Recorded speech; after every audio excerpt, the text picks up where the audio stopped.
tous, c'était un peu long, mais c'était très complet. Nous avons eu aujourd'hui, en fait, un aperçu complet sur le secteur des travaux publics, qui, comme vous pouvez le constater, et je le découvre avec vous, est un secteur très vaste et qui englobe beaucoup de métiers même, et qui est stratégique. Stratégique, c'est un secteur stratégique particulièrement pour notre wilaya, qui a une façade maritime et donc un port, qui a un relief compliqué aussi, donc avec des montagnes, avec les oueds, et donc la construction d'ouvrages, etc. Donc vous avez pu avoir un aperçu. Et moi, je voudrais d'abord, je pense en votre nom à tous, féliciter donc Monsieur Oulabah, le directeur des travaux publics, et puis l'ensemble donc de l'équipe qui travaille et qui va au-delà, bien entendu, de la direction des travaux publics, puisque l'Agence nationale des autoroutes, les entreprises partenaires, qui apportent aussi leur technicité, leur savoir-faire. Et donc voilà, donc nous en arrivons au terme des débats. Je pense que les questions sont nombreuses, mais comme toujours, par rapport à une telle consistance d'informations qui viennent d'un seul coup, on ne sait pas par quel bout commencer. Alors voilà, donc je rappelle, il y a eu donc le projet de présentation de la pénétrante, qui est bien entendu, en termes d'impact, en termes d'importance, le plus important projet de la direction des travaux publics, actuellement, à Bdjaïa, puisque son impact et son commune mesure sur le développement économique de notre wilaya. Et là, je pense que les premières questions, puisque les premières questions vont surtout avoir trait au délai. Quand est-ce qu'on pourra profiter de ce magnifique ouvrage? Et puis ensuite viendront des questions subsidiaires de sa connectivité par rapport à l'activité économique de notre wilaya, donc les parcs industriels, ça a été évoqué, mais peut-être qu'il faudrait rezoomer peut-être là-dessus. Parc industriel L'Aqsar Bni Mansour, mais aussi zone d'activité, Taharrajt, qui même si c'est une zone d'activité, mais c'est un véritable poumon économique, mais pas uniquement. Il y a les zones d'activité d'El-Qsar, et puis de Timazarit, ça c'est le long du tracé, mais aussi les autres zones d'activité, et donc la connectivité de cet ouvrage par rapport au réseau déjà existant, parce que comme toujours, si vous faites un canal, on va dire, tracé, ce que vous voulez, où il y a un fort flux qui peut circuler, si vous ne traitez pas l'aval, eh bien vous allez avoir des goulots d'étranglement ailleurs, en fait. Vous allez déplacer les goulots d'étranglement. Je ne sais pas si vous comprenez ce que je veux dire. Et donc, on aimerait bien aussi entendre par rapport à cette problématique s'il a été traité, si elle a été anticipée. Ça, c'est par rapport, j'ouvre moi-même le débat, donc c'est par rapport à la pénétrante. Donc ensuite, donc par rapport aux réseaux routiers qui ont été présentés, j'aimerais revenir, mais pas tout de suite. Moi, je voudrais répondre aux questions qui ont été soulevées par M. Rabah lors de son exposé. Il parlait de la remise en état des routes après travaux. Et donc, il faisait un appel aux entreprises, allez, on va dire, pour le sens du civisme. Ben, moi, je répondrais qu'en fait, c'est tout simple. C'est une question de cahier des charges. C'est une question contractuelle. C'est entre le donneur d'ordre et l'entreprise. Il faut que ça soit compris dans le cahier des charges. Remise en état des lieux. Remise en état comme c'était avant. Et c'est tout simple. Et donc, si c'est dans le cahier des charges, l'entreprise est tenue de le faire contractuellement. Et le problème ne se pose pas. Donc, ça me fait poser des questions, moi. Comment peut-on payer une entreprise qui a fait des travaux et n'a pas remis en état? Voilà. Donc, moi, voilà, ce serait ma réponse. J'ai aussi noté, donc, où en fait, c'est un appel à l'université pour la formation, en fait, en termes de formation. Et donc, par rapport à cette vision, la vision que nous avons des secteurs des travaux publics et de sa projection, pour anticiper en fait la formation des cadres et des ingénieurs qui vont travailler pour le maintien et l'entretien, n'est-ce pas, de tous ces ouvrages-là, parce qu'il y a du travail. en aval. Hein, il y a des métiers qui vont se développer et qu'on n'a peut-être pas aujourd'hui. Et là, voilà, je me joins donc à lui hein, pour faire cet appel. Et en fait, l'esprit de notre partenariat et aussi de ces débats, de notre partenariat avec l'université, c'est celui-là. C'est qu'on avance ensemble, identification des métiers, notamment des métiers nouveaux, et adaptation des enseignements pour coller au plus juste aux besoins du secteur économique. Voilà, donc je pense que je ne serai pas long, parce que sinon je vais faire un résumé, ce qui va prendre encore...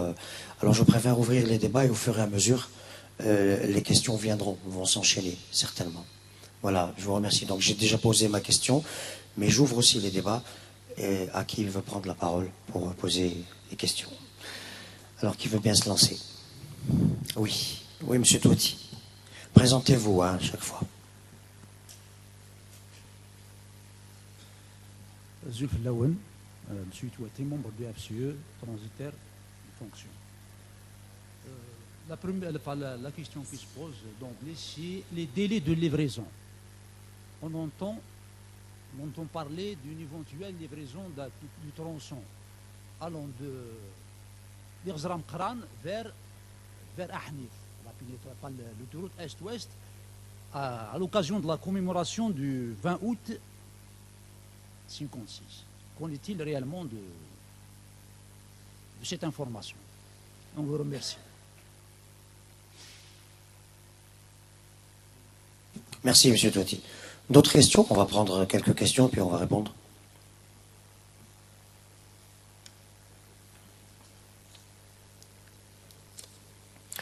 Alors,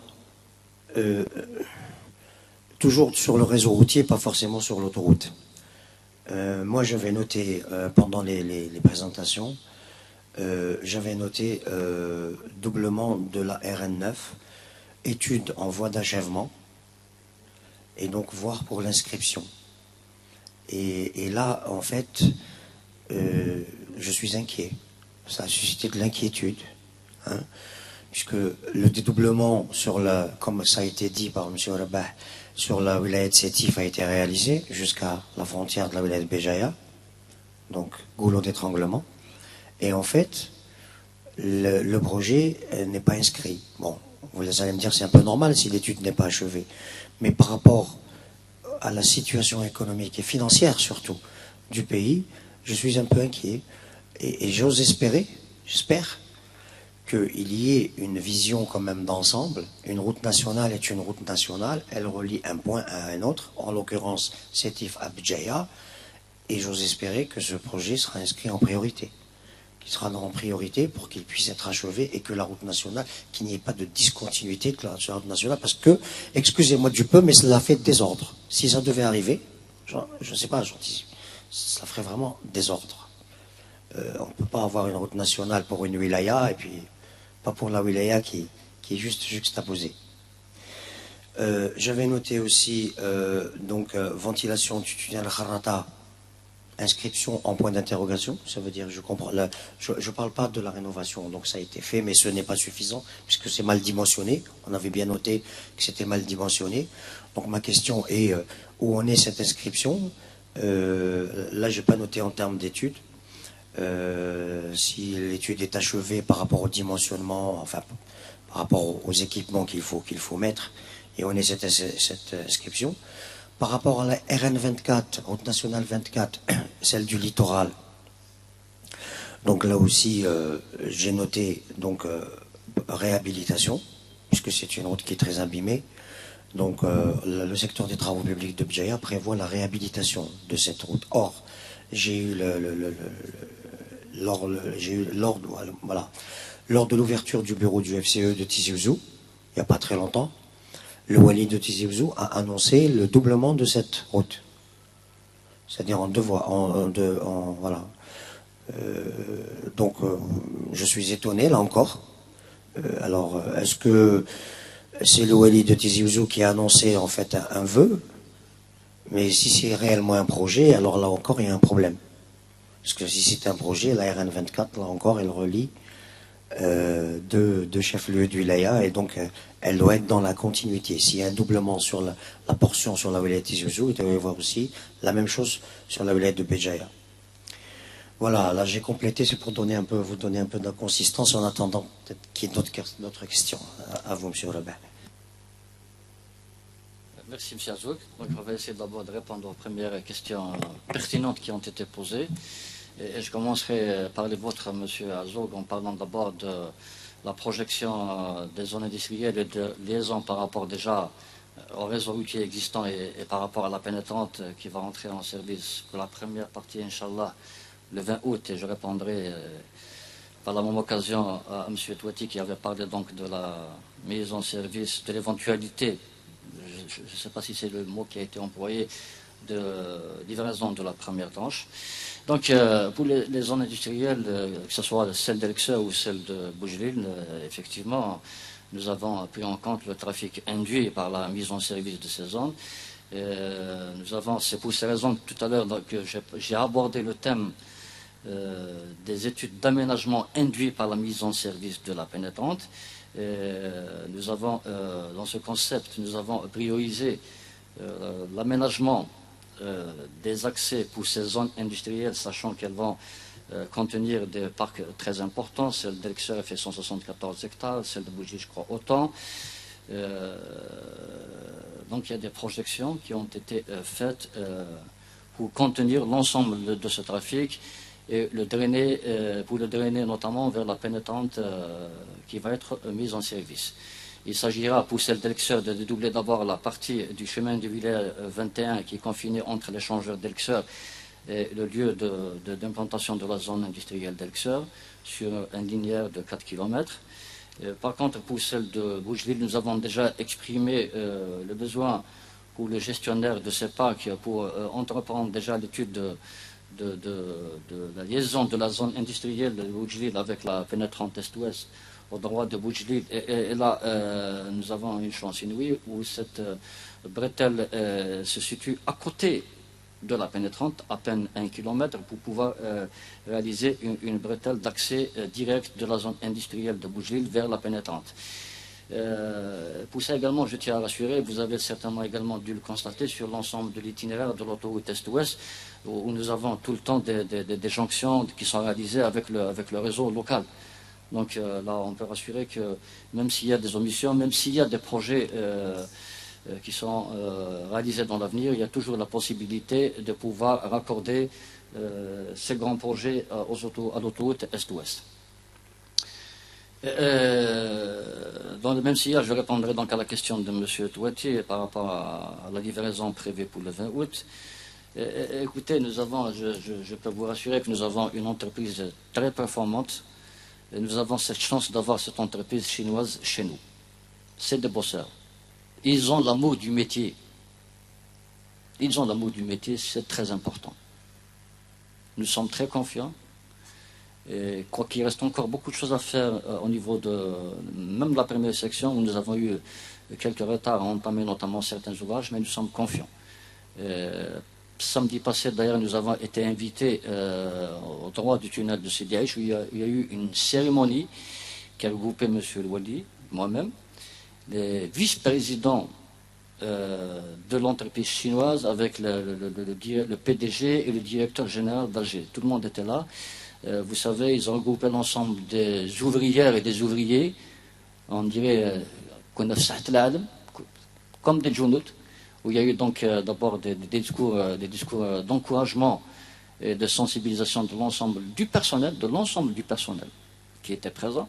Il y a eu échange de drapeaux où c'est écrit « équipe de choc » et 100 jours de travaux sans répit. Voilà, donc on ne peut être que confiant. Pour M. Azouk a abordé la question, une question très importante, question de l'heure, qui a été tout le temps de l'heure, où il s'agit du maintien de l'entretien du patrimoine. Ça constitue un peu donc nos missions quotidiennes pour l'entretien.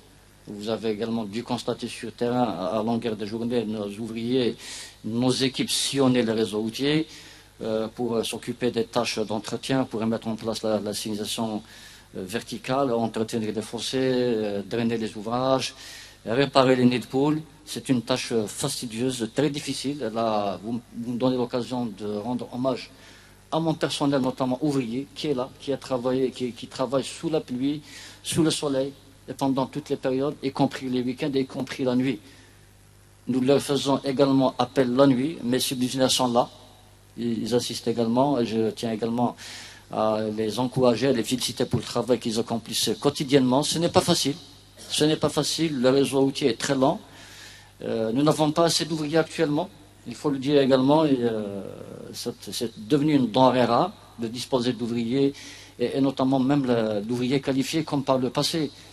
J'ai eu la chance d'être très tôt dans ce secteur, j'ai vu l'acharnement des agents, des travaux publics pour maintenir en bon état le réseau routier. Je vais vous dire autre chose, quand j'ai commencé à travailler au niveau du secteur des travaux publics, j'étais chef de service d'entretien très tôt également. Là, j'ai découvert dans les archives, M. Azou, des levées topographiques de l'ensemble des ouvrages. Et vous êtes conscient comme moi qu'à l'époque, il n'y avait pas de matériel topographique performant. Avec de simples petits appareils, ils arrivaient à faire le levé topographique de l'ensemble des ouvrages-là et à surveiller leur comportement. C'était très important. Au jour d'aujourd'hui, je vous l'avoue, nous avons un matériel sophistiqué, mais nous n'avons pas cet amour du métier, pour certains d'entre nous. C'est ce qui manque, je dirais, pour être à la hauteur, répondre aux espérances de tout un chacun et faire correctement son travail. Là, je demande plus d'abnégation à mon personnel pour qu'il y ait plus de suivi, pour que l'on puisse entretenir davantage notre réseau, et notamment la partie liée aux ouvrages d'art, c'est très important, c'est très sensible, la question d'ouvrages d'art. Nous avons des insuffisances comme tout le monde, mais je vous assure de notre soutien et de notre présence permanente pour l'entretien de l'ensemble de notre patrimoine. Alors, M. Azou, vous avez abordé la question du doublement de la RN9. Effectivement, j'ai eu tout à l'heure à parler de cette incohérence où j'avais signalé effectivement qu'on a entrepris des doublements de routes qui s'arrêtaient à la porte d'une wilaya. Je crois que ce problème a été pris en charge par la centrale où il y a dorénavant des séances de pré-arbitrage qui sont prévues au niveau du ministère avant d'aller à l'arbitrage au niveau du ministère des Finances pour éviter de tomber dans ce genre de piège, avoir des wilayats qui réalisent avant certains autres, soit au stade des études ou des travaux, que l'on soit donc au même diapason. Pour le dédoublement de la RN9, il faut savoir que l'étude est achevée. Nous avons proposé en première priorité ce projet à l'inscription pour un montant de 28 milliards de dinars, et nous sommes conscients que ce montant est très important. Donc nous avons dû saucissonner ce projet en 3 parties pour essayer d'obtenir son inscription lors des séances d'arbitrage. Nous avons priorisé la première section qui se trouve entre les gorges de Kharata, la fin des gorges de Kharata et la limite avec la wilaya de Sétif. Donc nous sommes confiants, nous espérons obtenir l'inscription de ce projet classé en priorité. Et pour le deuxième projet que nous avons proposé en deuxième priorité, il s'agit de la liaison RN12, RN24 par le plateau de Sidi Boudaram. C'est un projet très important également qui permettra de désenclaver la partie ouest de la ville de Bjaïa. Pour les tunnels de Kharata, effectivement, je l'ai signalé, les études sont achevées. Les études ont été exécutées par un bureau d'études spécialisé espagnol, un bureau d'études étranger espagnol, donc qui prévoit la remise en état des équipements de ce tunnel, à savoir la ventilation et l'éclairage, avec la création d'une centrale de télésurveillance où on peut surveiller à partir du bureau donc le fonctionnement de l'ensemble des équipements. Et donc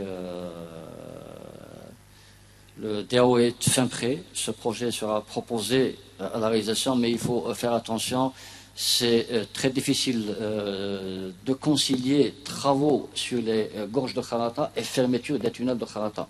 Donc il faudra trouver ce juste milieu pour qu'il y ait commencement ou entreprise des travaux de remise en état de ce tunnel sans toutefois causer encore des agréments à la circulation automobile, sachant que déjà les tunnels de Kharata sont actuellement fermés à la circulation pour les poids lourds en raison des travaux donc, qui s'y déroulent au niveau des gorges de Kharata. Nous allons voir comment pouvoir concilier circulation et organisation des travaux à la fois sur la route des gorges de Kharata et à la fois au niveau des tunnels de Kharata pour la mise en place des équipements qui y sont prévus. Vous avez également abordé, et je l'ai abordé moi-même, également la réhabilitation de la RN24. Et il faut savoir que sur cet axe qui longe le littoral, il y a trois projets distincts importants qui sont entrepris, à savoir d'abord l'étude d'expertise de la RN24 qui est en voie de finalisation par un bureau d'études public pour donc arrêter le dimensionnement du corps de chaussée et qui doit faire face donc d'abord au trafic qui transite ainsi également à l'ensemble des désagréments qui sont recensés sur cet axe. Je l'ai dit, il y a 10 glissements importants qui sont en cours de traitement, dont quelques-uns sont déjà achevés. Mais nous enregistrons quotidiennement la naissance d'autres glissements et affaissements qui sont causés par la main de l'homme. Il y a beaucoup de personnes qui réalisent des nouvelles habitations sur cette zone qui est prisée, qui est convoitée. Et certains d'entre eux déposent le plus normalement du monde les produits de terrassement sur les accotements avec toutes les conséquences fâcheuses qui peuvent y découler, et on observe donc des affaissements et des glissements de toutes sortes, et parfois jusqu'à la coupure de la chaussée. Nous avons lancé donc des campagnes de sensibilisation à l'adresse des promoteurs également qui sont nombreux au niveau de cette région qui est convoitée, ainsi également au niveau des particuliers qui entreprennent donc la construction de maisons individuelles. Nous avons également entrepris la réalisation du revêtement donc pour améliorer le niveau de service de cette route. Nous avons déjà réalisé quelques 20 km de travaux de revêtement. Ces travaux vont encore se poursuivre pour essayer d'améliorer un tant soit peu le revêtement de cet axe. Et vous avez parlé, M. Azouk, du doublement de cette partie de la RN24 qui concerne la wilaya de Tizi Ouzou qui aurait été annoncée par M. Louali lui-même. Tout à fait, je vous confirme que ça a été annoncé lors de l'ouverture du bureau du FCE, de la rencontre avec les opérateurs économiques, où il y avait le président Ali Haddad, président du FCE, il y avait le Wali de Tizi Ouzou, le délégué de Tizi Ouzou, il y avait une rencontre avec les opérateurs économiques où le Wali de Tizi Ouzou a annoncé ça comme projet pour sa wilaya. Voilà, donc moi je me suis étonné, j'ai dit tiens, je vais demander ce qu'il en est pour Bdjaya. Voilà. Non, bon, on n'a pas eu connaissance, on n'a pas pris connaissance de cette information, pas du tout alors. Et pardon, mais cela va en contradiction en fait avec ce que vous avez dit concernant les pré-arbitrages. Donc s'il y a vraiment des pré-arbitrages, je pense que ce projet n'existe pas. Sinon vous le sauriez. Voilà. C'est pour ça que je tiens à vous préciser qu'il n'a pas été du tout question d'aborder en travaux le doublement de la RN24 partie Tizi Ouzou sans la partie de Béjar. Pas du tout alors. C'est noté. Moi, j'aimerais revenir sur la date du 20 août. Et là, je vous pose la question directement et droit dans les yeux. Pensez-vous réellement, que cette portion qui a été annoncée, échangeur d'Erzurum Qaran, Ahnif, liaison à l'autoroute, est-ce que réellement, vu le rythme des travaux, on a bien entendu la mobilisation de l'entreprise, on a aussi entendu qu'ils sont passés en 3x8, etc. Ok, ils sont en train de renforcer pour tenir les délais. Mais vu tout ce qu'il y a à faire, les accotements, enfin vous êtes mieux placé que moi pour savoir, on a bien vu que l'enrobé était placé sur un linéaire assez important, notamment la partie wilaya de Bouira. Mais ça ne suffit pas pour ouvrir une autoroute, n'est-ce pas? Il faut qu'elle soit sécurisée, il faut que la barrière soit faite, il faut que les écoulements des eaux soient pris en compte. Hein, Enfin, est-ce que vous pensez réellement, votre âme et conscience, par rapport à votre connaissance quand même et votre expérience, que cette date-là pourra être tenue, ou est-ce qu'il s'agira d'une inauguration elle est, on va dire, symbolique et que l'ouverture réelle au public est reportée à une autre date. Malheureusement, je déplore donc qu'il a dû partir, le chef de projet de l'ANA, et on s'excuse parce qu'il a une obligation, il devait partir, parce qu'il lui appartient de répondre à cette question. Il faut savoir que le maître de l'ouvrage, c'est l'Agence nationale des autoroutes.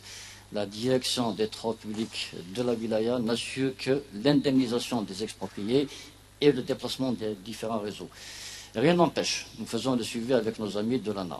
Moi, je vous le dis et je vous le répète, nous sommes conscients que cette date du 20 août va être respectée et qu'il y aura la livraison de la première section autoroute Est-Ouest jusqu'à l'échangeur d'Akbou, parce que l'échangeur d'Irzan Khan est compromis pour un certain nombre de raisons, notamment les oppositions, on ne vous le cache pas. Mais par contre, nous avons une option comment dirais-je, de réaliser une jonction avec le chemin communal d'Akhnaq au niveau de la commune de Sedour. Nous sommes en train d'étudier cette conception avec le groupement CRCC SAPTA et nos amis chinois, s'il y a possibilité d'ouvrir la pénétrante jusqu'à cette route d'Akhnaq au niveau de la commune de Sedour à 3 km de Takriz. Si c'est faisable, nous le ferons tout de suite à cette date du 20 août, mais ça sera uniquement pour le poids léger en direction d'Alger. C'est-à-dire que le poids lourd qui viendra d'Alger jusqu'au carrefour, jusqu'à l'échangeur d'Akbou, il sortira sur la RN26. Par contre, il y aura la possibilité pour le poids léger de continuer son parcours jusqu'à la route, ce chemin communal qui se trouve à 3 km de Takriz, pour essayer donc d'éviter encore les encombrements de la RN26. Si ce n'est pas faisable, nous avons donc en tête cette option. Si ce n'est pas faisable, nous allons pouvoir envisager la réalisation de ces pratiquement 10 km en plus de l'échangeur d'Akbou jusqu'à ce chemin communal d'Akhnaq dans la commune de Sedour. Ça va se faire 1 mois et demi au plus tard après la livraison de la première section jusqu'à l'échangeur d'Akbou. Oui, monsieur Rabah, ok, ce n'est pas franchement très rassurant, mais mon point de vue, c'est un point de vue presque de citoyen et d'utilisateur de la route, c'est qu'il vaut mieux différer l'ouverture au public jusqu'à ce que toutes les conditions de fluidité du trafic soient réunies. C'est-à-dire, vous avez parlé des 10 km supplémentaires à réaliser, et moi je parle aussi du chemin de Wilaya, qui lie Akhnaq à Takriz pour rejoindre la route nationale, n'est-ce pas, la RN26. Et il faut aussi que ça soit pris en charge, sinon ça va créer un goulot d'étranglement. Mais je veux dire, il vaut mieux laisser les choses en l'état telles qu'elles sont aujourd'hui. Je ne sais pas, c'est un questionnement. Non, peut-être je me suis mal fait expliquer, je m'excuse. J'ai dit que nous sommes en train d'étudier la possibilité de réaliser l'ouverture de l'autoroute Est-Ouest pour le poids léger du moins jusqu'à ce chemin communal qui devra être aménagé, qui sera aménagé si cette option est retenue, bien entendu, à 3 km de Takriz pour permettre de soulager un peu la RN26, éviter qu'il y ait des encombrements déjà à partir de l'échangeur d'Akbou jusqu'à la RN26 en empruntant le chemin du Wilaya et la zone de Tahrash, que vous connaissez, qui travaille très bien, qui est saturé, qui est surchargé. Mais en tout état de cause, c'est la première section autoroute Est-Ouest jusqu'à l'échangeur d'Akbou sera livrée le 20 août, pour le poids léger, pour le poids lourd, pour tout le monde, bien entendu. Il restera des travaux annexes, je ne l'ai pas précisé. Vous avez dû également le voir quand il y a eu livraison de l'autoroute Est-Ouest. Cette route était livrée à la circulation, mais il y a eu toujours des travaux qui étaient entrepris sur le bas-côté, sur les talus. Des travaux de stabilisation, des travaux de traitement de réalisation d'ouvrages fossés. Ça n'empêche pas, on peut livrer la route à la circulation tout en continuant à travailler sur certains endroits où il n'y a pas de gêne pour quiconque, que ce soit pour l'entreprise ou la circulation automobile. Voilà. Merci, monsieur Rabah, pour ces précisions. Oui.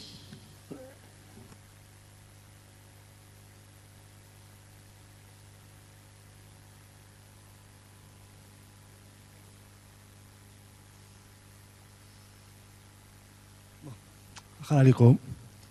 Bon, bienvenue à tous ici, à l'Université de Béjaïa. Donc, on vous remercie encore pour cette rencontre et on remercie l'ADTP aussi. Bon, l'UFSE, c'est la plus grande corporation ici en Algérie.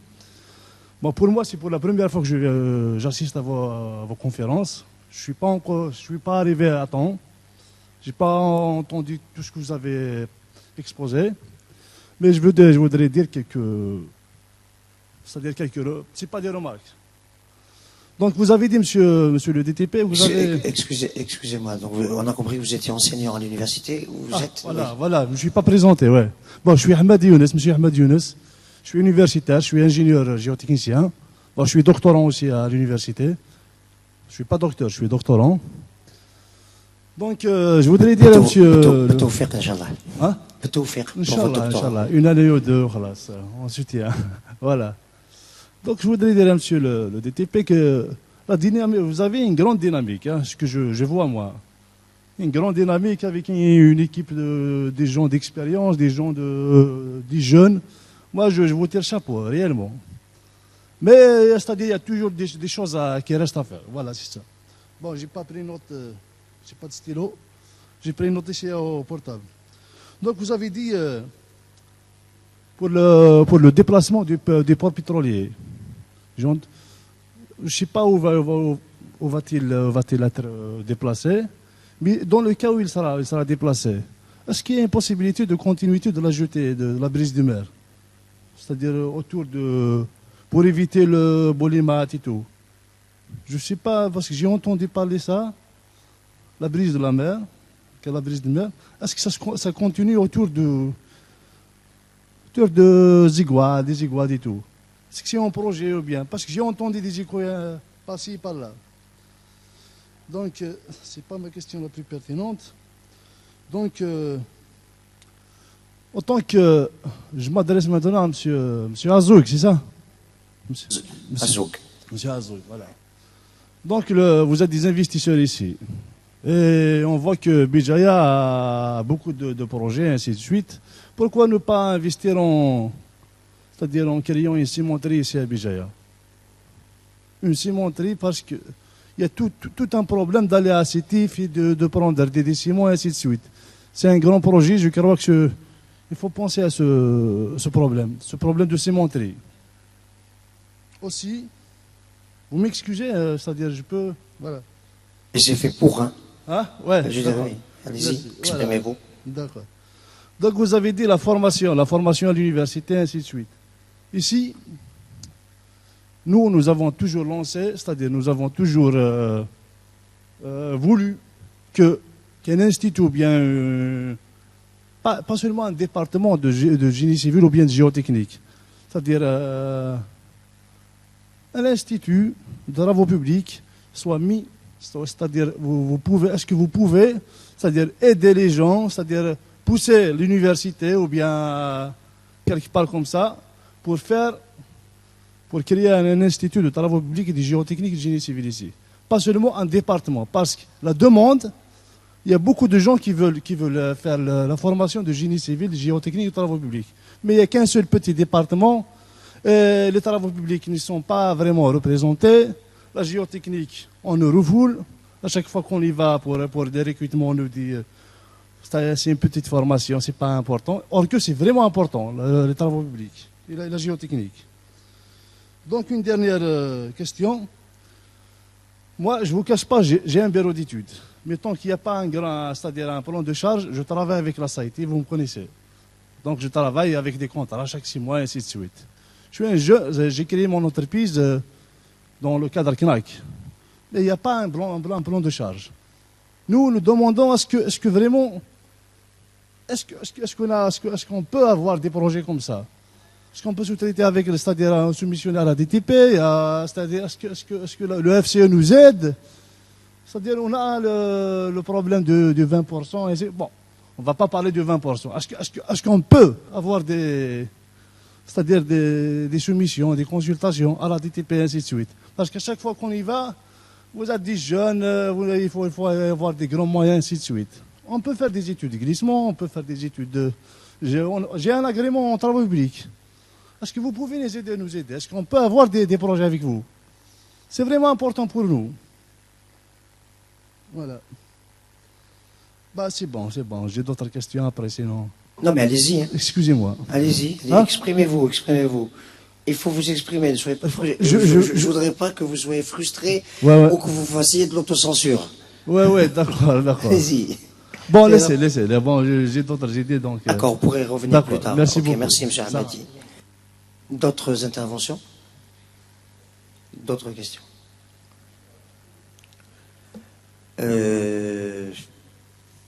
Bien, moi j'aimerais compléter sur un thème, puisque le déplacement du port pétrolier a été évoqué, donc je profite, comme ça on traite de thématiques.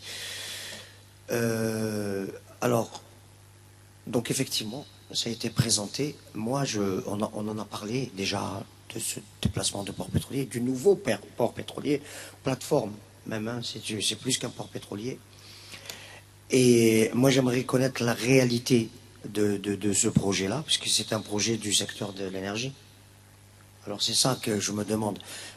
Nous, on ne comprend pas, puisque on comprend pas l'articulation des choses et des projets, comment cela se fait. Puisque le client, c'est le ministère de l'énergie, c'est lui qui est le client, c'est lui qui a besoin de cette information, c'est lui le demandeur en fait. La structure ou l'organisme ou le secteur qui prend en charge réellement, c'est le secteur des travaux publics. Et puis, il y a aussi l'entreprise portuaire, mais qui vient en aval, mais qui est là aussi, puisque c'est elle qui va gérer, n'est-ce pas, ce port. Et en fait, on ne comprend pas bien qui fait quoi, qui contribue à la vision, et comment les choses se passent réellement, et quelle est la réalité de ce projet. C'est comme le projet de l'extension du port. Nous savons qu'il existe, mais moi je sais que pour l'instant, il ne sera pas pris en charge sur les deniers publics. Nous avons même demandé, j'ai eu l'occasion lors de la visite du Premier ministre à Tizi Ouzou, très récemment, de lui demander de pouvoir ouvrir un partenariat public-privé pour la réalisation de ce projet, un peu à l'instar de ce qui est projeté pour le grand port du centre. Parce que vous voyez bien qu'en fait, il y a des projets, il y a des études, il y a des visions, mais il y a aujourd'hui clairement en Algérie une problématique de financement. Il n'est plus possible de tout financer sur le trésor public. C'est clair. C'est clair. Ça, l'option, elle est claire et elle est à long terme. C'est pas uniquement une parenthèse par rapport aux difficultés liées au prix des hydrocarbures. C'est une option à long terme. Donc tout ce qui peut être réalisé par de l'investissement privé, donc ça veut dire avec un retour sur investissement, qu'il faut une rentabilité, il faut, comme les ports notamment, ben, il faut le faire. Les autoroutes, c'est peut-être pas possible en l'état actuel, mais les autoroutes à péage, pourquoi pas? Enfin, c'est un débat que j'ouvre, mais moi c'est par rapport aux réalités de ce port pétrolier et à la réalité aussi de ce projet d'extension du port aussi. Où est-ce que ça en est? Est-ce qu'il y a une étude achevée, validée, etc. Merci. Merci, M. Adjout. Je commencerai par le dernier point que vous avez soulevé, qui est relatif à l'extension du port. Bon, les études sont achevées, terminées, ficelées. Études ficelées, complètement ficelées. Et nous avons donc, ça a été présenté tout à l'heure, ce qui est prévu dans le plan de développement du port, à savoir la création de quelques 1160 mètres linéaires de quai par rapport déjà aux 2700 qui existent, ainsi que 75 ou 74 hectares de terre-plein, alors qu'actuellement le port dispose de 40 hectares de terre-plein. Donc on prévoit la création de 74 autres hectares de terre-plein. C'est très important. Je ne vous le cache pas, ce projet d'extension du port a été évalué à 51 milliards de dinars. Et comme je l'ai souligné tout à l'heure pour le dédoublement de la RN9, où j'ai dit on a dû saucissonner ce projet en trois, de telle sorte à obtenir son inscription. Nous avons fait de même pour le port de Djer. Nous avons proposé à l'inscription une première tranche de 15 hectares avec une première jetée de protection pour un montant de 5,1 milliards de dinars. Donc nous attendons, et ce montant, comme vient de me souffler mon chef de service, il s'est vu être revu à la hausse en raison donc du temps qui s'est écoulé entre-temps. Nous avons demandé 6 milliards de dinars, au lieu de 5,1 qui ont été déjà demandés par le passé. Nous avons donc demandé, pour passer à la phase travaux, à réaliser donc les premières actions qui sont prévues dans le plan de développement du port, un montant de 6 milliards de dinars. Mais vous l'avez très bien dit également, M. Azouk, maintenant il y a d'autres options pour entreprendre ce genre de méga projet qui nécessite autant d'argent. Et c'est la même chose pour le port pétrolier. Je ne vous le cache pas, pour le port pétrolier, l'enveloppe estimée, elle dépasse celle du port de Bjeya. Elle est évaluée à 96 milliards de dinars, si ma mémoire est bonne. Elle tourne autour de 96 milliards de dinars. Quand on avait entrepris l'étude de déplacement, l'étude d'extension du port de Bjeya, nous avons associé les différentes parties pour réussir cette étude. Et nous avons été alertés par rapport donc déjà à l'état des infrastructures portuaires et aux insuffisances qui ont été constatées. Il faut savoir qu'actuellement ce port ne peut recevoir que les 85 000 tonnes. C'était très insuffisant. Chemin faisant, nous avons fait passer un avenant avec le bureau d'études LEM pour inscrire et réaliser l'étude de faisabilité de déplacement du port pétrolier. Elle a été faite, nous avons abouti à ce qui a été tout à l'heure affiché, à savoir la création de 3 postes pétroliers avec 600 mètres linéaires de quai, avec 3 postes pour les remorqueurs de service. Et tout ça a été donc projeté juste derrière la partie qui est réservée à l'extension. Si vous voulez, on peut reprendre le diapo et pour le constater. Pas de souci. Si vous voulez, mademoiselle, s'il vous plaît, on peut le reprendre, vous allez le voir. Ce n'est qu'une projection. Ce n'est qu'une projection. Nous attendons la décision des pouvoirs, des plus hautes autorités de ce pays pour savoir ce qu'il faut faire. Et certainement, nous allons opter pour le même mode de fonctionnement. Donc, on ne peut plus se permettre au jour d'aujourd'hui de financer ce genre de projet. Oui, donc vous confirmez bien qu'en fait, il s'agit d'une projection. Cela veut dire, moi je ne connais pas en termes techniques, je ne suis pas un technicien par rapport à ce type de projet, mais en architecture, c'est comme si c'était une esquisse, un peu plus qu'une esquisse, un peu un avant-projet. Hein, c'est un peu ça. C'est un peu ça, vous avez bien situé, effectivement. Donc c'est une étude de faisabilité. Il faut savoir d'abord c'est faisable de le déplacer et de le projeter à cet endroit bien précis. Pour ce faire, donc, nous avons donc recueilli l'ensemble des besoins des différents services, notamment ceux de Sonatrach et de STH qui s'occupent donc de la gestion des terminaux hydrocarbures. Suite à cela, nous avons réalisé cette étude avec le bureau d'études LEM. Ce sont des travaux maritimes, au même titre que le déplacement, au même titre que l'extension du port. Et nous avons retenu cet endroit. Et nous sommes toujours ouverts à toute discussion, même si l'endroit n'y plaît pas, il n'y a pas de souci. Nous sommes ouverts à toute discussion, à toute projection, il n'y a pas de souci. Voilà, donc on peut voir sur la photo. Donc la projection qui a été faite pour le déplacement du port pétrolier.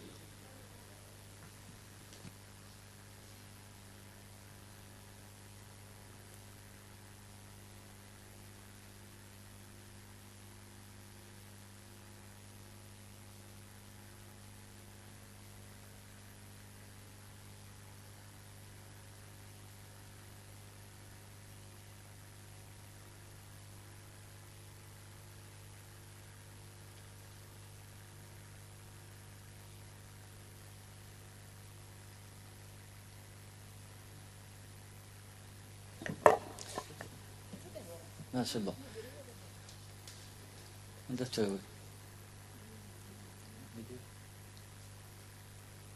Voilà. Donc, le port actuellement s'arrête là. Ici, c'est le poste 25, poste qui a été donc confié par l'entreprise EPB, que l'on félicite.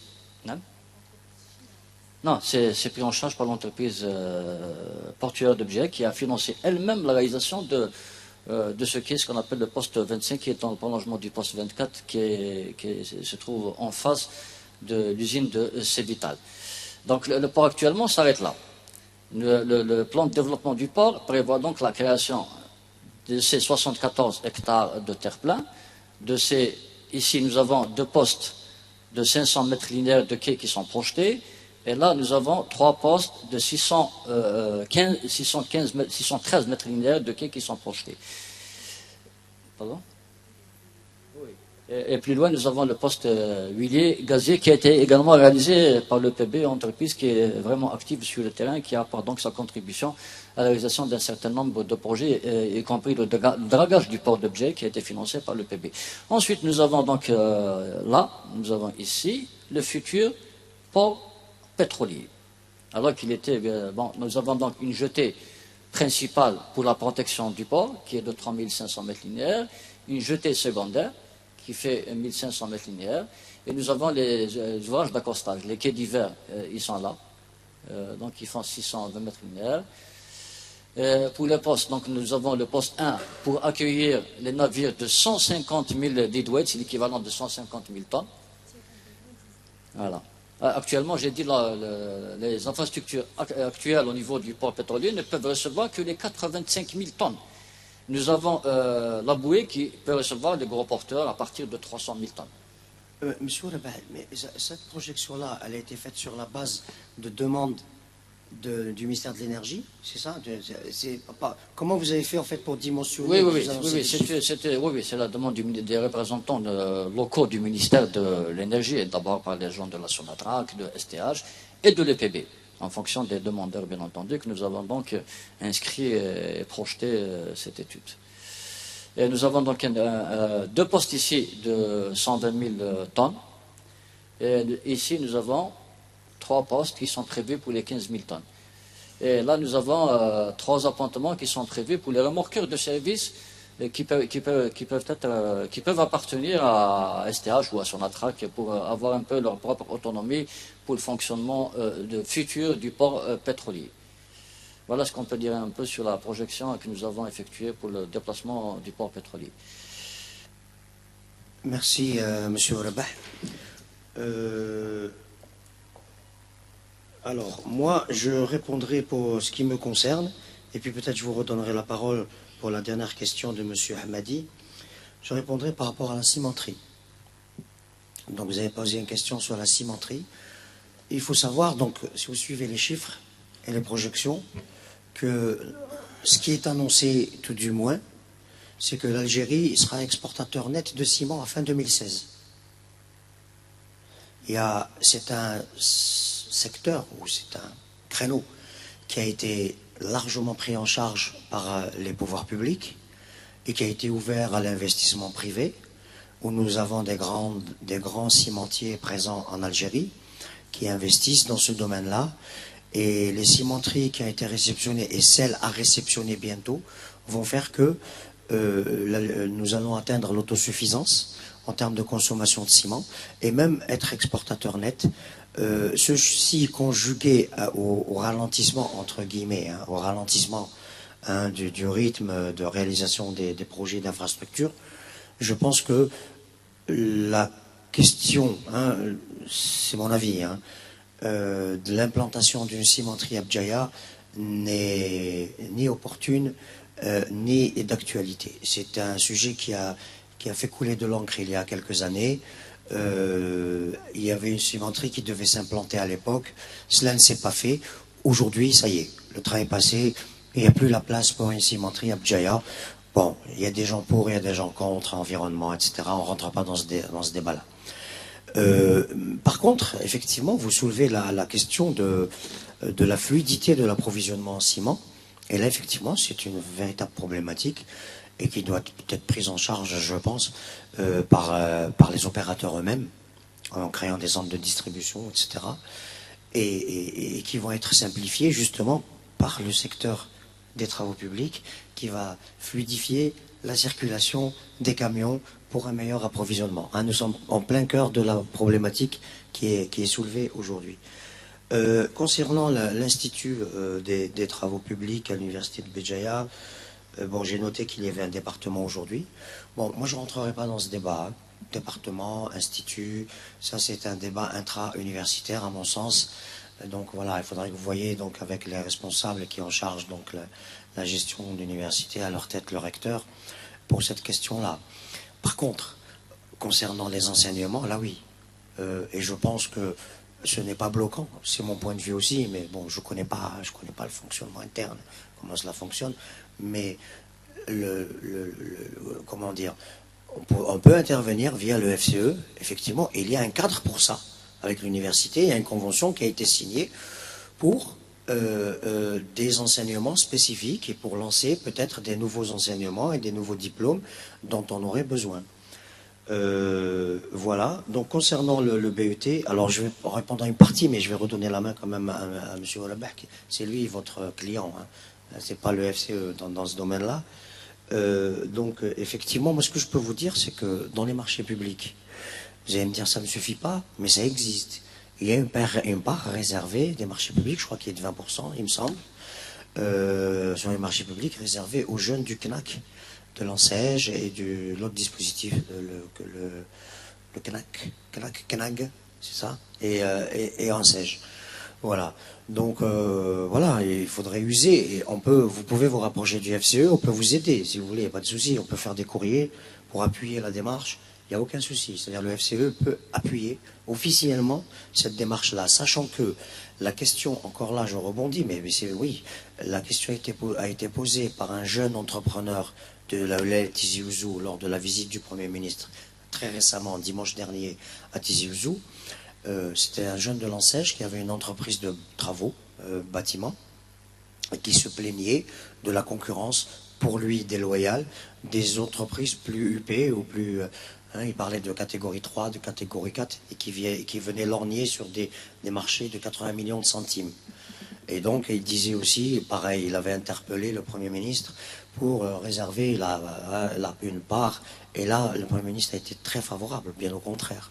Et donc, peut-être qu'il va y avoir aussi des instructions, des instructions qui vont, en plus de la loi du Code des marchés, des instructions qui vont tomber, qui vont redescendre vers les directions pour justement favoriser. Ceci étant, et c'est mon point de vue et j'en termine là, il y a bien entendu des aptitudes techniques à faire valoir. Ça c'est clair et ça c'est voilà, ça c'est le maître d'ouvrage, c'est le client je préfère parler client que maître d'ouvrage, c'est le client qui juge. Voilà, donc si vous avez quelque chose à rajouter par rapport à ça. Oui, pour répondre à M. Ahmadi, que je le remercie, et je le remercie pour les éloges à notre adresse. Comment dirais-je, pour le plan de charge, d'abord il faut vous faire connaître par déposer un dossier pour faire des services au niveau des administrations avec lesquelles vous souhaitez travailler. Et ensuite, il y a des avis d'appel d'offres qui sont donc pendus dans les journaux. Il faut répondre à ces avis d'appel d'offres. Et vous avez également la possibilité de rentrer en groupement ou en sous-traitance avec les différents bureaux d'études qui disposent déjà d'un plan de charge. Et nous sommes là pour vous aider également. Nous avons pour habitude d'accompagner les jeunes qui souhaitent ouvrir leur bureau d'études. Nous sommes là pour vous aider et vous accompagner. Il n'y a pas de souci là-dessus. Vous avez également, comment dirais-je, posé la question du port pétrolier. Je crois avoir saisi le fond de votre pensée. C'est de pouvoir déjà restituer cette partie à la ville pour permettre déjà aux citoyens d'en profiter pleinement et peut-être également d'envisager de projeter, si j'ai bien compris votre question, une liaison tout le long de la falaise qui se trouve donc derrière ce port pétrolier jusqu'à Ziguat, jusqu'à Ziguat et même au-delà vers la RN24. Peut-être même ne serait-ce que d'abord peut-être un chemin piéton pour les randonnées pédestres et à l'avenir envisager même une liaison routière, pourquoi pas, c'est faisable, c'est pas impossible. C'est effectivement, je vous dirais que c'est un vieux projet. J'ai pris connaissance déjà, ça fait très longtemps de cette option et c'est un projet très intéressant. Je ne vous le cache pas. Je ne sais pas quelle est l'autre question que vous avez posée. Non, je pense que c'est tout. Hein. Je crois que j'ai répondu à vos deux questions. Merci. Merci, M. Olabah. Bon, le temps passe, hein. Ça fait déjà bien 2h30 que nous sommes là ensemble. Donc je ne sais pas si au choix, soit, voilà, s'il y a encore des, voilà, s'il y a des gens, et c'est la dernière batterie, hein. Et après ça, on va, oui, je sais, donc madame ou mademoiselle d'abord, et ensuite monsieur.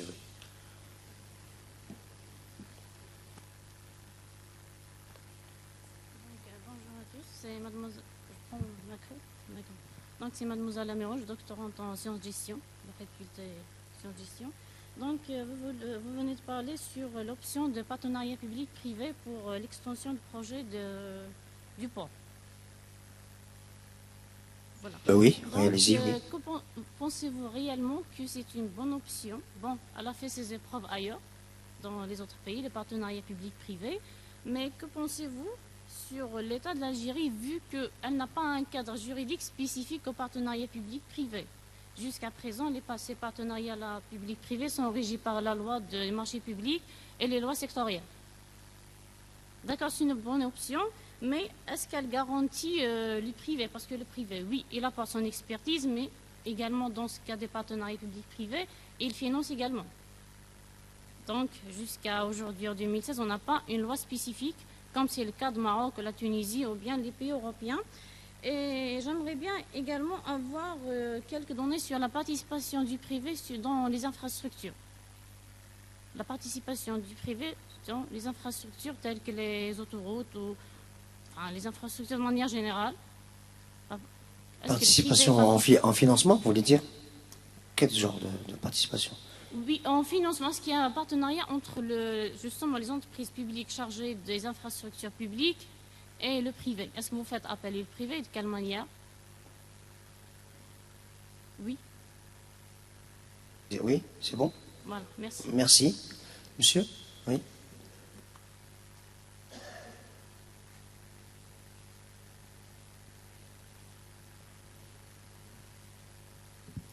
Salam alaikum. C'est M. Amaouche Douadi, ingénieur subdivisionnaire à la DTP de Bijaya.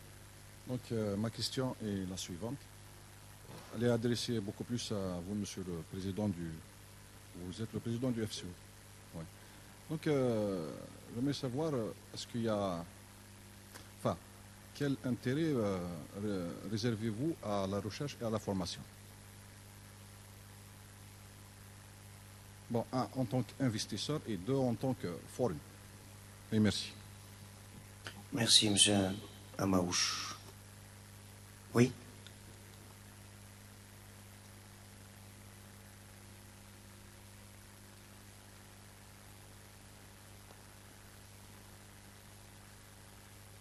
Salam alaikum.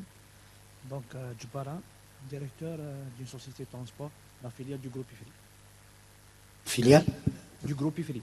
IFRI, d'accord. C'est Bijaya Logistique. Bijaya Logistique. Voilà. Oui. Okay.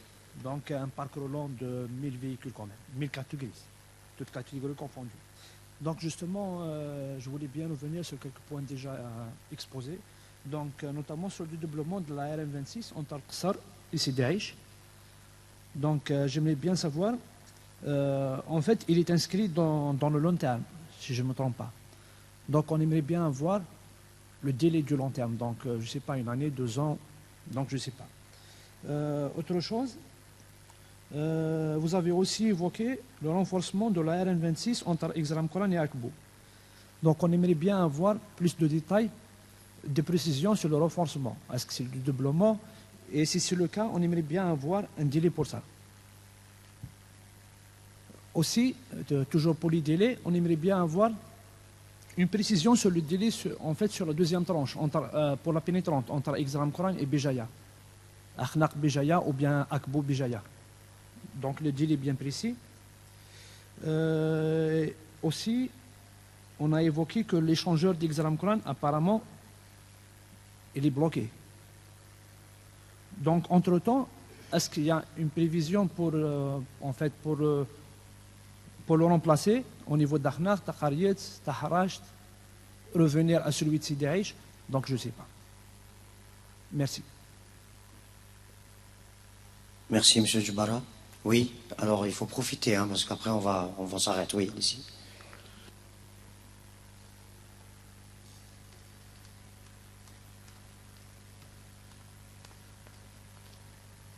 Salam alaikum, monsieur Bitout Abdelghani, représentant de l'ENMTP, Entreprise nationale matériel travaux publics. Déjà, voilà. Je tiens à mettre l'accent sur ce que notre sœur tout à l'heure avait invoqué, le PPP, partenariat public-privé. Voilà. En fait, c'est une réponse en quelque sorte. Donc, le nouveau code voilà, du marché public. Là, vous anticipez sur ma réponse. Vous me voulez la vedette, Voilà, allez-y, je vous en prie. il a vraiment accentué sur la gestion déléguée des services publics. C'est une nouvelle chose. Bon, bien sûr, avant, il le faisait. C'est particulièrement dans des domaines restreints, comme par exemple le domaine du pétrole et tout. Mais maintenant, ils ont élargi ça. Voilà, ils l'ont bien élargi. Même, il y a le PPP, il y a les contrats BOT aussi, qui sont vraiment dans les grands projets. C'est les contrats qui sont vraiment fiables dans ce type. Surtout l'autoroute Est-Ouest et tout. Et je tiens aussi à mettre l'accent sur ça et proposer aux services publics de s'y mettre vraiment sur ce genre de contrat. Parce que là, on connaît la concession, mais on ne connaît pas le BOT. Voilà. Salam alaikum. Atik Saha, merci. Merci pour ces précisions. Bien. Oui. Bon. Et voilà, c'est le dernier intervenant. Ok, allez-y.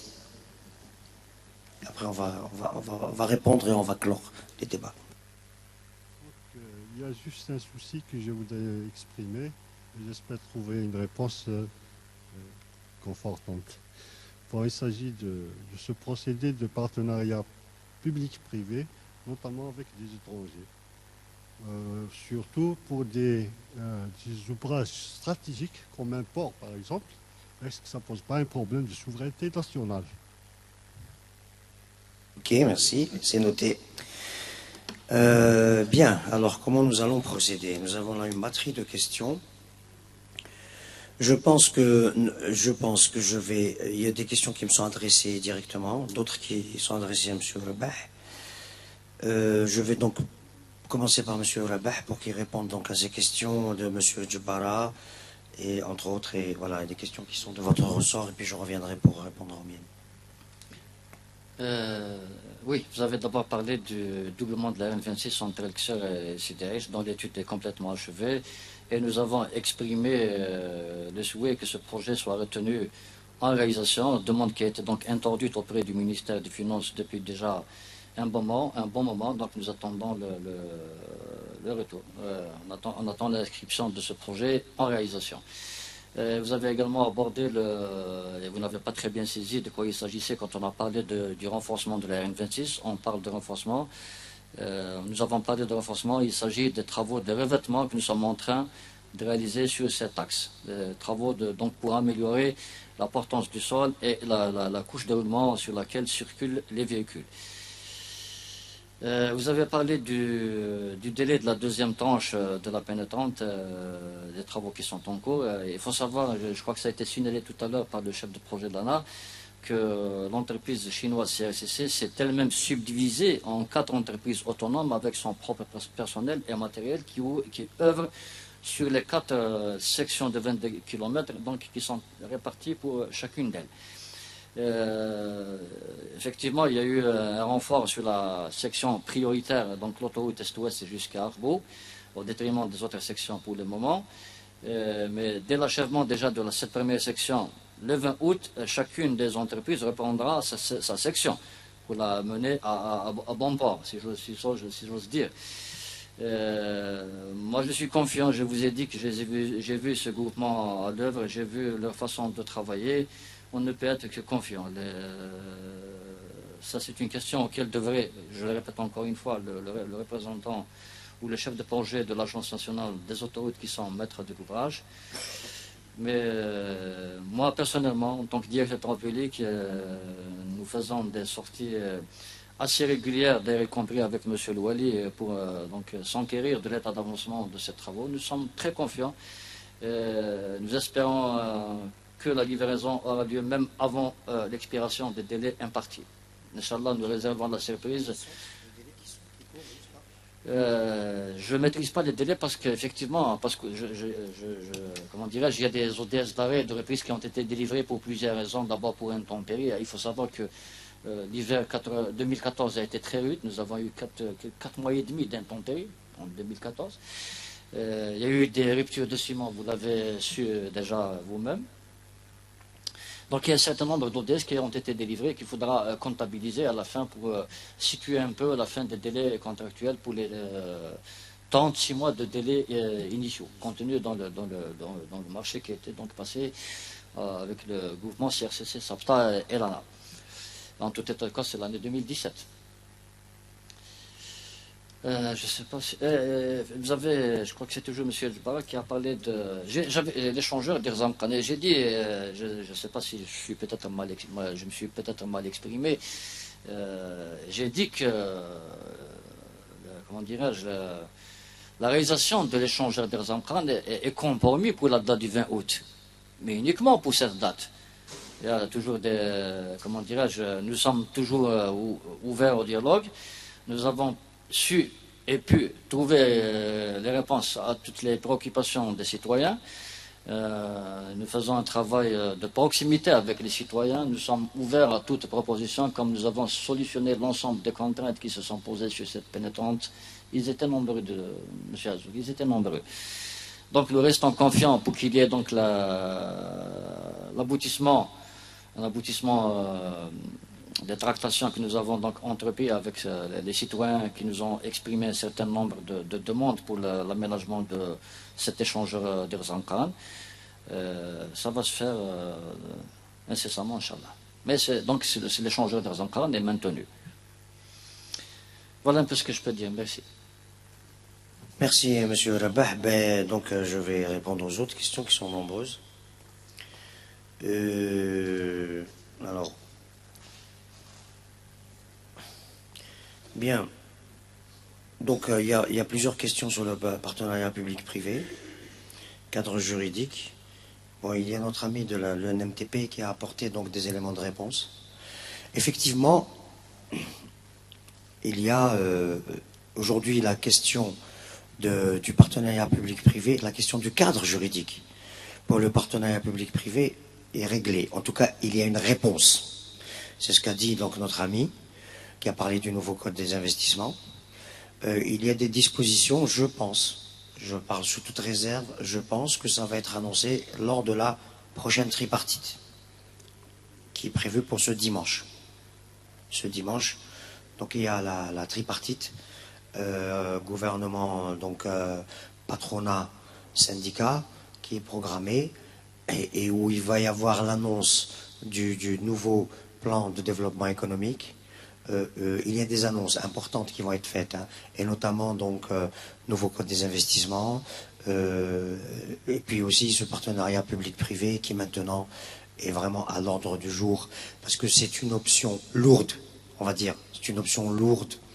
Et ce n'est pas uniquement l'État, ou si vous voulez, le gouvernement n'est pas en train de régler une conjoncture. Il est en train d'orienter la politique économique du pays sur une autre trajectoire. Et dans cette trajectoire-là, le partenariat public-privé doit occuper une place importante. C'est clair. Hein, ça, ce sont des orientations lourdes. Et donc on va rejoindre un peu le concert des nations, hein, d'autres, c'est vous, je crois qu'il y avait le Maroc ou tous les pays, pas que le Maroc c'est récent, d'accord, donc tous les pays. Et c'est vrai que l'option algérienne était plus une option financement sur le trésor public. Cette option n'est pas viable, voilà, clairement. Et les pouvoirs publics, l'État, le gouvernement, va se concentrer sur l'essentiel. Ça a été dit, hein, par Abdelmalek Sellel, le Premier ministre, lors de sa visite à Tizi Ouzou. Je pense que ça va être redit et appuyé lors de la tripartite. Il faut la suivre. Je vous invite à suivre attentivement les travaux de la tripartite, où en fait l'aspect social de notre État est une constante en fait nationale et est irrévocable, irrémédiable. Et notamment les transferts sociaux et tout ce qui est fonctionnement fondamental. Et là, l'État va jouer son rôle plein. même un chiffre a été annoncé, ça a été évalué, c'est le chiffre de 30 milliards de dollars. C'est-à-dire que 30 milliards de dollars, l'État, et par rapport aux hydrocarbures, qui reste quand même le secteur prédominant, c'est actuellement le secteur très très prédominant, mais il va rester, même avec le développement de l'économie, etc., et les exportations, il va rester quand même prédominant, mais avec une part de marché, avec une part en diminution, mais prédominant. Et c'est à lui peut-être, je pense, hein, je parle sous toute réserve, c'est ce que j'ai compris de l'intervention du Premier ministre, qui va assurer en fait ce rôle de l'État et ses 30 milliards de dollars. Le reste, donc si l'Algérie doit vivre à un rythme plus soutenu, doit être pris en charge par l'économie, par nous tous, par le développement économique, la production industrielle, la production de services, les exportations, etc. Toujours sur ce partenariat public-privé, donc effectivement, non, moi je ne rentrerai pas dans le détail, attendons de voir, délégation de services publics, BOT, etc. On va voir tout l'arsenal qui va être offert aux opérateurs pour réaliser ce partenariat public-privé. Concernant la question donc, qui a été soulevée, donc l'opportunité et donc pour les gens ou les entreprises ou de public de faire ce partenariat-là, je pense qu'il y en a qui sont déjà prêtes, hein, qui n'attendent que le cadre juridique pour le faire. D'autres peut-être pas. Ça va se faire. Au FCE, nous avons un rôle à jouer aussi, de communication, etc. par rapport à ça. Il n'y a pas de problème. Et ce rôle-là, nous allons le jouer. Alors, problème de souveraineté, en donnant la gestion des ports à des entreprises étrangères, franchement. Oui, la question a été posée. Moi, je ne vois pas où est la question de souveraineté là-dedans. De toute façon, tout ce qui concerne le foncier, l'œil au bain. Et c'est pas moi qui parle, c'est les textes qui parlent, n'est-ce pas, puisque c'est le statut de la concession, aujourd'hui. Et c'est le Premier ministre qui parle encore, je reprends, je ne sais pas pourquoi, je ne suis pas en train de lui faire de la pub, mais j'ai assisté en fait à cette rencontre-là à Tizi Ouzou, et ça fait partie des messages qu'il avait donc véhiculés. Il n'est pas question de vendre la terre pour l'État algérien. Et il parlait de terre agricole, plus particulièrement, mais bien entendu, le domaine maritime, c'est le domaine public. Le domaine public n'est pas à vendre. Et il y a des textes pour ça, je pense qu'on est tranquille. Hein. Pour ceux qui connaissent un peu la classification des terrains, etc., du foncier en Algérie, le domaine public de l'État, il est frappé des 3 I, n'est-ce pas, hein, on ne va pas revenir, il est frappé des 3 I, Et les ports font partie de ce domaine-là. Par contre, la gestion des ports, c'est de la gestion, c'est une activité purement commerciale. Purement commerciale. Il n'y a aucune souveraineté là-dedans. Je ne vois pas quelle est la souveraineté qu'il y a. Par contre, c'est vrai que c'est confié à des entreprises publiques. Mais même ça, mais demain, clairement, mais on y va, hein, ça va être ouvert au privé. Aujourd'hui, les conditions ne sont pas réunies, mais c'est la logique des choses. C'est le déroulement naturel des choses. Nous allons y arriver. Et faire bénéficier d'une expertise étrangère, expertise plus financement, pour booster, parce qu'il faut se voir, il faut pouvoir faire un gap. C'est ça la difficulté. Parce que si on devait compter que sur nous-mêmes, oui, on se développerait, mais lentement, et peut-être moins vite que les autres. Et si on se développe moins vite que les autres, on recule, n'est-ce pas? On recule. Donc, la problématique, c'est de faire un gap. Donc, s'il peut y avoir un apport massif de capitaux et d'expertise d'un seul coup, on aurait vraiment tort, en tant qu'Algérien, de ne pas en profiter. Donc voilà, je me suis un peu attardé, mais franchement, c'est parce que c'est important. Je pense qu'il faut enlever, pour ceux qui ont ce souci-là, ok, hein, c'est un souci louable, hein, il faut enlever ce souci de la tête. Il y a pas, ne vous inquiétez pas, moi je ne suis pas inquiet. Nous avons un État et un gouvernement qui veillent à la souveraineté nationale. Nous avons des gens qui veillent à ça. Que nous soyons jaloux, d'accord, mais à la limite, ce n'est pas à nous de nous en préoccuper. C'est ce que que je dirais par rapport à ça. Donc, ensuite, alors, donc voilà, c'était surtout. Alors, des exemples de partenariat.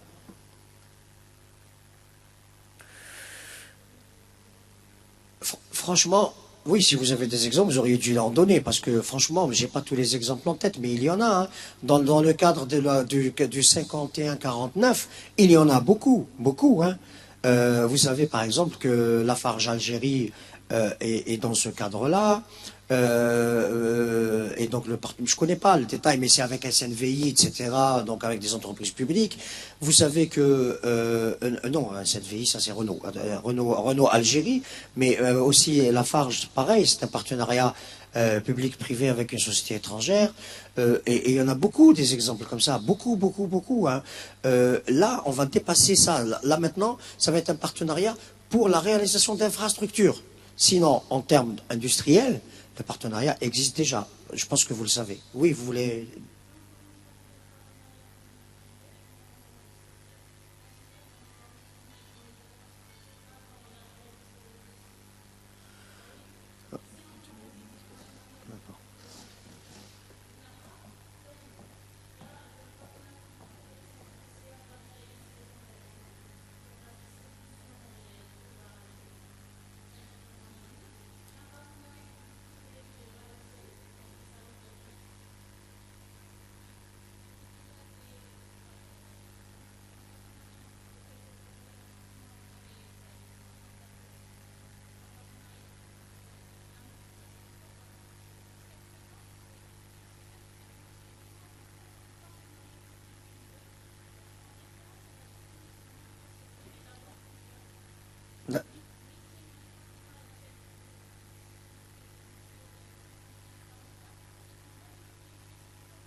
Ok, merci.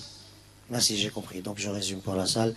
Donc, ok, partenariat public-privé en termes de services publics et de délégation de services publics. Bien entendu, et c'était aussi par rapport à ça. Ok. Et ça, effectivement, la donne est en train de changer et le cadre juridique va être mis en place. Bien entendu, l'État ayant toujours un droit de regard, hein, in fine, ce qui est normal. Voilà. Donc, ok, merci de résumer cela. Mais franchement, il est temps, il est grand temps, hein, entre nous, hein, on parle entre nous, il est grand temps en Algérie de libérer, donc en fait, de déléguer des services publics, de vraiment déléguer des services publics aux entreprises privées, de façon générale. Distribution d'eau, et même pourquoi pas demain distribution d'électricité. Bon, nous n'y sommes pas encore, mais pourquoi pas. Après, il y a des domaines stratégiques, disons, peut-être pas la production d'électricité, je ne sais pas, parce que c'est stratégique, il y a des investissements lourds et que le privé peut-être n'est pas intéressé forcément par ces investissements et il faut qu'ils soient faits. On va en terminer par Monsieur Amaouche. La place de la recherche.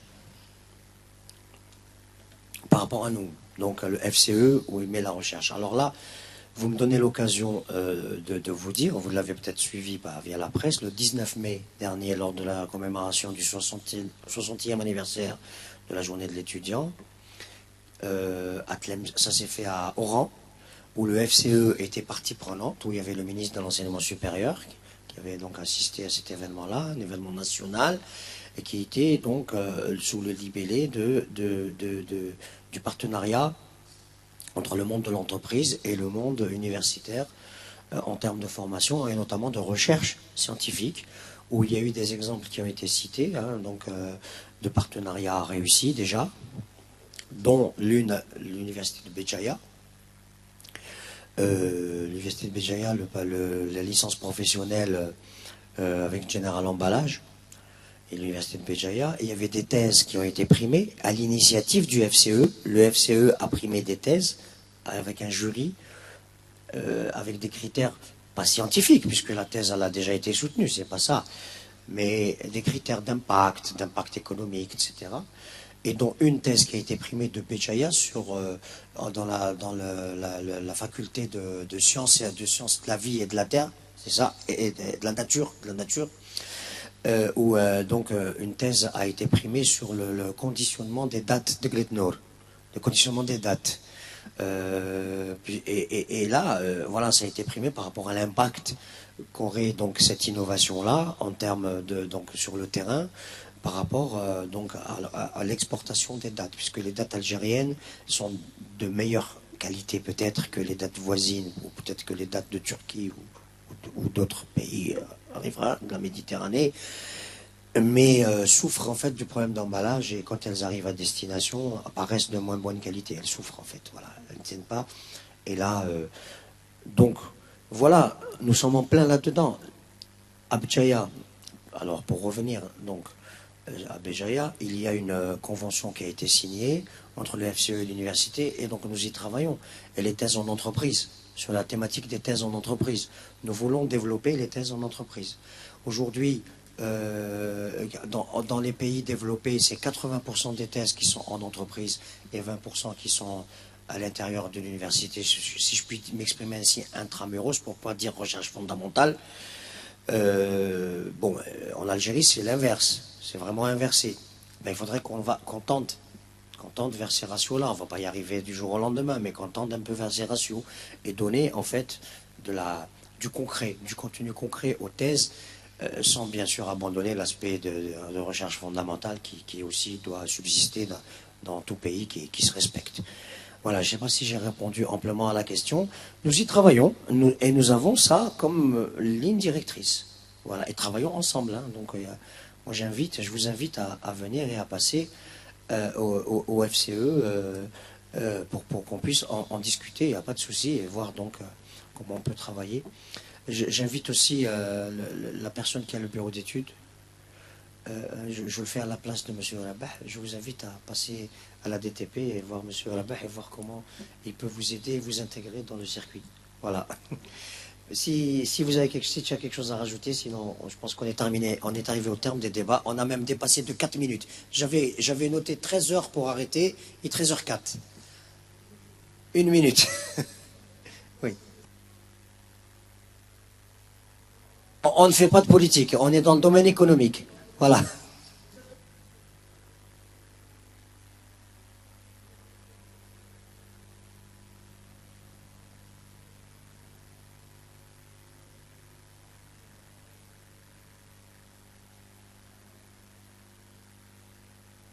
Bien.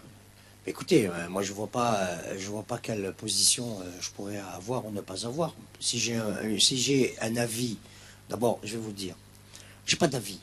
Voilà, je vous réponds, allez. J'ai pas d'avis, pourquoi? Je vais vous dire, moi je suis un scientifique de formation. Et en tant que scientifique, je raisonne sur des faits. Et les faits, je ne les connais pas. Tout ce qu'on sait, c'est ce qui est rapporté par la presse. La presse fait son travail, il n'y a pas de souci. Mais je veux dire, il faut quand même aller plus loin. Si on veut vraiment se prononcer, il faut quand même connaître le fond des choses, les tenants et les aboutissants. Ça, d'une part. D'autre part, s'il y a quelqu'un qui doit se prononcer sur la question, c'est certainement pas moi. C'est notre président, M. Ali Haddad. Pour quelque chose, un investisseur et un industriel de la taille de M. Saad Brab, c'est pas à moi, un délégué du FCE de Béjaïa, à me prononcer sur un tel sujet.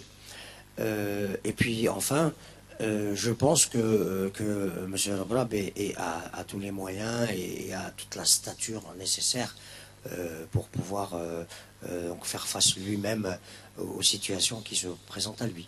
Voilà. Et j'ai pas d'écho qu'il ait demandé, en tout cas, qu'il ait sollicité le FCE par rapport à ça. Et je ne sais pas si le FCE peut se positionner. Et en comment peut-il se positionner? Vous savez, il y a des lois. Nous sommes dans une république, il y a des lois. Et la loi doit être appliquée. Et voilà, c'est la réponse que j'aurais à vous dire. Bien, messieurs, dames, je vous remercie de votre patience, de votre attention. J'espère que ces débats-là ont éclairé un peu votre lanterne sur le secteur des travaux publics et vous ont peut-être donné un aperçu un peu plus clair maintenant de ce qui se passe dans ce secteur.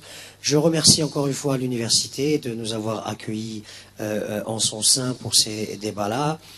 Donc je vous prie Monsieur Boukelou de transmettre donc mes remerciements à Monsieur Saïdani. Je remercie Monsieur Ourabah, le directeur des travaux publics et l'ensemble de son équipe et le directeur de projet de l'ANA pour donc les exposés très clairs et très complets qu'ils nous ont fait. Je remercie donc l'assistance d'être là et d'avoir participé fructueusement au débat, nos amis de la presse et sans oublier nos sponsors sans lesquels ces rendez-vous du forum Abjaya ne seraient pas possibles. Merci à tous. Je vous annonce d'ores et déjà donc l'arrêt temporaire de ces rendez-vous-là pendant le Ramadan et la saison estivale. Nous reprendrons à la rentrée, certainement au mois d'octobre, où nous aurons au moins 3 débats, octobre, novembre et décembre, un par mois. Les 3, c'est sûr, on les aura, puisqu'on s'est fixé 7 débats pendant l'année, 7 rendez-vous pendant l'année. Nous en sommes à la 4e édition, il nous en reste donc 3. Alors, il y a 2 thématiques majeures qui se dégagent. L'une sur la problématique du contrôle aux frontières et du contrôle qualité que nous allons tenir avec les membres donc des douanes algériennes, avec les douanes algériennes, avec la direction du contrôle et des prix, de la concurrence et des prix, pardon, donc le commerce, le secteur du commerce et la DSA. Donc c'est pour le service vétérinaire et les contrôles agroalimentaires, les contrôles agro-vétérinaires et les contrôles agroalimentaires. Voilà une thématique. Là, il y a une autre thématique qui est sur l'aménagement du territoire, qui est en train de se dégager par rapport à ces rendez-vous que nous avons, puisque maintenant nous avons une vision, on commence à projeter notre territoire. Bon, les gens qui sont en charge du secteur l'ont projeté avant nous, mais c'est pas grave, nous sommes les utilisateurs et nous apportons d'autres éclairages et nous avons la prétention d'apporter notre pierre à l'édifice. Et donc sur cette thématique de l'aménagement du territoire, qui est une thématique transversale, donc qui touche à tous les secteurs, nous essaierons d'organiser une rencontre voilà, ici dans ce lieu, Abjaya. Je vous remercie encore et à bientôt au Sahara Mdankom.